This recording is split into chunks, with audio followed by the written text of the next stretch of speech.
வணக்கம் நண்பர்களே. இந்த இடம் லக்சார் என்று அழைக்கப்படுகிறது. எகிப்தின் முக்கியமான நகரங்களில் ஒன்று. இந்த நகரம் ஏன் புகழ் பெற்றிருக்கிறது என்றால், இதன் அருகே மிக முக்கியமான எகிப்திய ஆலயங்கள் சில உள்ளன.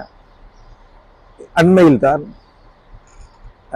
எகிப்தின் அரசர்களின் பள்ளத்தாக்கு என்று அழைக்கப்படும் ஒரு இடுகாட்டு பகுதி இருக்கிறது. அங்குதான் பழைய பாரோ மன்னர்களை தொடர்ச்சியாக அடக்கம் செய்திருக்கிறார்கள். அவர்களுக்கான பிரமிடுகள், கல்லறைகள், தோட்டங்கள் ஆகியவை அங்கே இருக்கின்றன. ஆகவே நிறைய சுற்றுலா பயணிகள் இங்கு வருகிறார்கள். அது ஏராளமான சுற்றுலா நடவடிக்கைகள் இங்கு இருக்கின்றன. இங்கே அந்த வெப்ப பைகளில் ஏறி மேலே சென்று பாலைவனத்தை பார்ப்பது என்பது இங்கு இருக்கக்கூடிய முக்கியமான ஒரு கேளிக்கை. இப்போது கூட வானத்தில் பல பைகள் பறந்து கொண்டிருக்கின்றன. இதில் நாங்களும் ஒரு சிறு பயணத்தை மேற்கொள்வதாக இருக்கிறோம். அண்மையில் இருக்கக்கூடிய அஸ்வான் நகரத்தில் தங்கியிருந்தோம். அங்கிருந்து வரும் வழியில் 2 ஆலயங்களை பார்த்தபடி இங்கே வந்தோம். முதல் ஆலயம் கோப் ஓப் என்கிற ஆலயம். அது நூபியன் நிலத்தில் அமைந்திருக்கிறது. அந்த பெயர் கூட ஒரு நூபிய ஒலி கொண்டதாக இருக்கலாம். ஆனால் தாலமி வம்சத்தவரால் கட்டப்பட்டது. 2300 ஆண்டுகள் தொன்மையானதாக இருக்கலாம். கிரேக்க பாணி பெருந்தூண்கள் கொண்ட ஆலயம் அது. இரண்டாவது ஆலயம் ஹோரஸ் என்னும் தெய்வத்திற்கு கட்டப்பட்டது. இங்கு இருக்கும் ஆலயங்களிலேயே முற்றிலும் பழுதற்று இருப்பது அதுதான். நீண்ட காலம் மணலுக்கு அடியிலே புதைந்து கிடந்தது. ஆகவே பெரும்பாலும் பழுதில்லாமல் அது கிடைத்துள்ளது. இந்த 2 ஆலயங்களையும் பார்த்துவிட்டு சிறிய கிராமங்கள் வழியாக வண்டியில பயணம் செய்து இங்கே வந்து சேர்ந்தோம். இந்த பயணமே ஒரு நல்ல அனுபவமாக இருந்தது. தொடர்ச்சியாக மக்கள் முகங்களை பார்த்து கொண்டிருந்தோம். எகிப்தின் நகரங்கள் ஒரு பாணியில் அமைந்தவை, சிற்றூரில் வேறு பாணியில் அமைந்தவை. சிற்றூர் மக்கள் பெரும்பாலும் வேளாண்மை செய்கிறார்கள். சுற்றுலா அவர்களுக்கு தெரியாது. நீண்ட அங்கி போன்ற உடைகளை அணிந்திருக்கிறார்கள். ஆண்கள் மிக பெரும்பாலானவர்கள் தலைப்பாகை அணிந்திருக்கிறார்கள். தலைப்பாகைகளுடன் பள்ளி மாணவர்கள் பள்ளிக்கு செல்வதை பார்த்தேன். சிறுவர்கள் கூட சீருடை அணிந்த மாணவர்கள் ஆங்கில பள்ளிக்கூடத்தை நாடி செல்வதை காண முடிந்தது. பொதுவாக கீழே நாடுகளில் இருக்கும் ஒரு விதமான ஓய்வான வாழ்க்கை முறையை இதெல்லாம் பார்க்க முடிந்தது. நிறைய இடங்களில் இளவெயிலில் வயோதிகர்கள் அமர்ந்து பேசிக்கொண்டிருப்பதை பார்க்கலாம். இங்கே வயோதிகர்கள் அல்லது முதியவர்கள் ஆண்கள் ஒருவரை ஒருவர் பார்த்தபோது 2 கைகளையும் பற்றி கொள்கிறார்கள். முழு உரையாடலும் கைகள் பற்றிய நிலையிலே இருக்கின்றன. பிரமிடுக்குள்ளே இருக்கக்கூடிய பழைய பாரோ மன்னர்களின் செதுக்கோவியங்களை பார்க்கும் போதும் அதே போல அவர்கள் கைகளை பற்றி கொண்டு இருப்பதை பார்க்க முடிகிறது. தெய்வங்களே அதே போல ஒருவர் கைகளை பற்றி கொண்டிருக்கின்றன. இங்கே ஒரு மனப்பதிவாக இருக்கலாம். எங்களுடைய எண்ணம் என்னவென்றால், இது ஒரு வகையில் ஆண்களின் உலகம். ஆகவே ஆண்கள் ஒருவருக்கொருவர் மிகுந்த நட்புணர்வோடு இருக்கிறார்கள். ஒருவரை பார்த்தால் நீண்ட நேரம் முகமன் விசாரிக்கிறார்கள், நீண்ட நேரம் பேசிக்கொள்கிறார்கள்.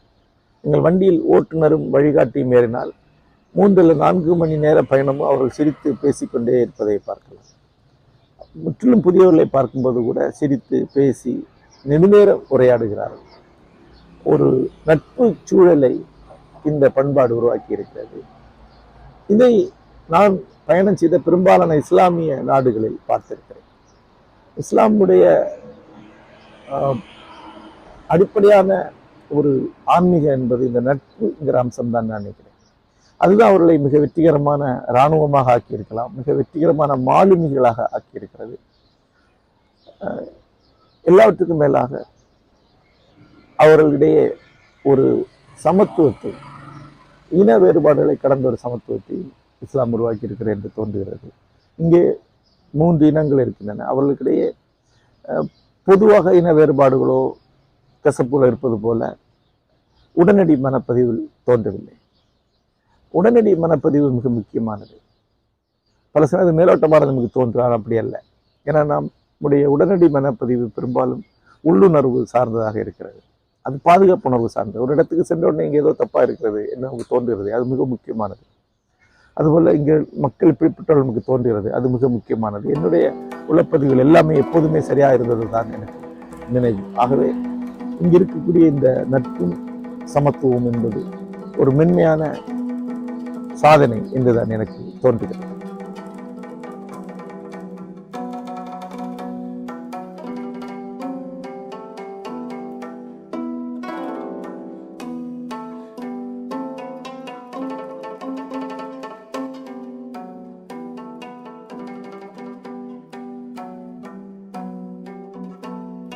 எட்ஃபு என்கிற இடத்தில் இருக்கும் ஹோரஸுக்கான ஆலயம் டாலமி மன்னர்களால் இன்றைக்கு 2300 ஆண்டுகளுக்கு முன்னால் கட்டப்பட்டது. மிக பிரம்மாண்டமான ஒரு ஆலயம். இதனுடைய அமைப்பே ஒரு அகன்ற பகுதியிலிருந்து குறுகி கருவறை நோக்கி வருவதாகும். கருவறையிலிருந்து விரிந்து வெளியே வருவதாக இருக்கிறது. ஆகவே இது ஒரு மெகாபோனுடைய வடிவம் கொண்டது என்று. கருவறையிலிருந்து பேசுவது பெரும்பாலான மக்களுக்கு வெளியே ஒரு இடி முழக்கம் போல கேட்கும்படியாக இது அமைப்பு இருக்கிறது என்றும், அது கடவுளுடைய குரல் என்று அந்த கால மக்கள் நம்பினார்கள் என்று வழிகாட்டி அவர்கள் சொன்னார்கள். இது இங்கு இருக்கக்கூடிய சிற்பங்களை பல ஆயிரம் சிற்பங்களாக சொல்லலாம். பல ஆயிரம் அப்படி கூட சொல்ல முடியாது, அதுக்கு மேலே லட்சம் சிற்பங்கள் கூட இருக்கலாம். ஏன்னா சின்ன சின்ன சின்ன சிற்பங்கள் எழுத்துக்களாகவே மாறிவிட்ட சிற்பங்கள் இருக்கின்றன இங்கே. பெரும்பாலும் ஹோரஸுக்கு அளிக்கப்படும் படையல்கள் மற்றும் ஹோரஸுக்கான கதைகள் ஆகியவை இங்கே அடங்கியிருக்கின்றன. இங்கு ஒரு அறை முழுக்கவே மருத்துவ செய்திகள் செதுக்கப்பட்டுள்ளன. ஒரு மாபெரும் புத்தகமும் கூட. இந்த ஆலயத்தின் சுவரில் எழுதப்படும் எழுத்துக்கள், இந்த மாதிரியான எழுத்துக்கள் எல்லாமே ஒரு நூலகம் போன்றவை. இவை எல்லாமே வாசிக்கப்பட்டிருக்கின்றன, பெரும்பாலானவை வாசிக்கப்பட்டிருக்கின்றன. ஆகவே இந்த கட்டிடமே ஒரு பிரம்மாண்டமான நூலகம் என்று சொல்லலாம். நூலகத்தின் ஒவ்வொரு புத்தகங்களிலிருந்து இன்னொரு புத்தகங்களுக்கு போவது போல தான் இந்த அறையிலிருந்து இன்னொரு அறைக்கு செல்வது என்பது. இது ஒரு பொன்னிற ஒளியில் இந்த நூலகம் ஒரு கோல்டன் புக், தங்க புத்தகம் என்று எனக்கு தோன்றுகிறது. அதற்குள்ளே வந்து நாம் அறியாத ஒரு மெய்ஞானத்திற்குள்ளே சென்று திரும்பி வந்த ஒரு பிரமிப்பை தான் இந்த இடம் எனக்கு அளித்து கொண்டே இருக்கிறது.